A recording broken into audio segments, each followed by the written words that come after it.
Hey guys, Dan Campini here, and I'm joined by a fellow Australian and another Dan as it happens. We're in Hollywood and we're checking out Rock Band 3. Thank you, Dan. Thank you. Now, you've made some huge design changes this time around. What was the design team's mantra for Rock Band 3? So we wanted to change the conversation about music games. We wanted to go and sort of remove that assumption that, music games are kind of boring, they're just putting out songs. We wanted to disrupt the sort of conversation about music games and bring out something truly revolutionary and truly new. And I think we've done that with Rock Band 3. So how do you disrupt music games? What's the best way to go about that? So the flagship feature of Rock Band 3 is Rock Band Pro.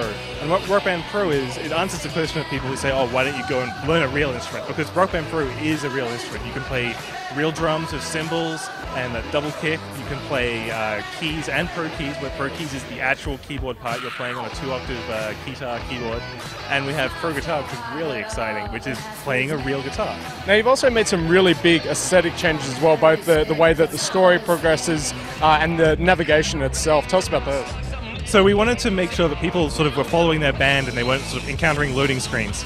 So whenever you're playing through Rock Band, you see your band traveling. You see them going on the subway to go to a gig. You see them loading in and doing a sound check. You never get stopped and think about this loading screen. You see your band actually getting ready for a gig, which is really awesome.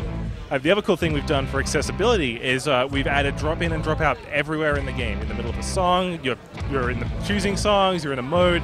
Anywhere you are, you can drop in and drop out at any time, which is really great for sort of keeping the parties going. Now, we saw that you've got an absolute dearth of content. You're at 1,500 and it won't be long until surely you're tipping the 2,000 song mark. You're also doing some really interesting stuff with surfacing content, both from the game disc and the DLC. What are you doing there? So, like you said, we've got 1,500 songs right now. We're going to have 2,000 songs easily by the end of the year. We're providing ways for people to manage that content. So we've beefed up our song selection stuff. We call it the music library.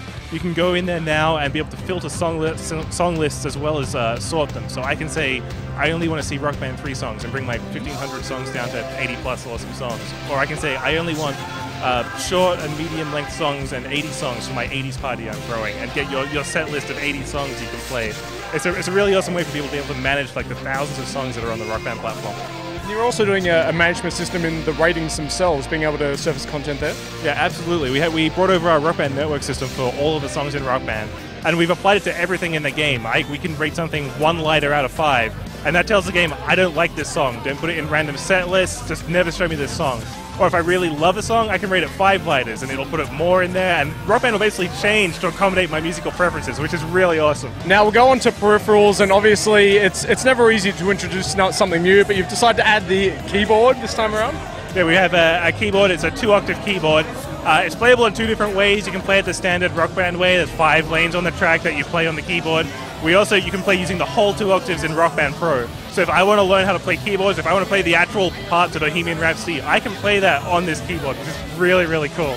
That is a really cool change. You're also making a few gameplay changes as well. I noticed there was a new fill-looking system for drums and a few other minor interface changes. What are you doing? Yeah, we've snuck in a bunch of tweaks for like the standard instruments as well. We have guitar trills, so if someone's doing a crazy trill, you don't have to match it precisely. We have drum rolls like that as well, so you can just do a roll instead of having to time those rolls.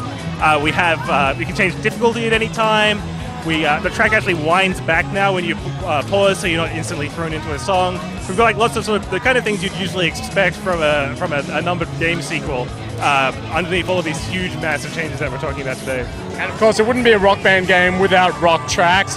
Give us a little bit of a taste of who you've got on the Builder Son. So we have 80 plus songs from artists that have never been on the game before, amazing artists that we have before. Queen Bohemian Rhapsody is a great example, works great with keys, harmonies. Sister Christians by Night Ranger is absolutely amazing as well. We've got the Doors, the White Stripes. It's a history of rock in 80 plus songs. I think it's our best set list we've ever made. Dan Teasdale, thanks for joining us, and stay tuned to GameSpot for more coverage from E3 2010.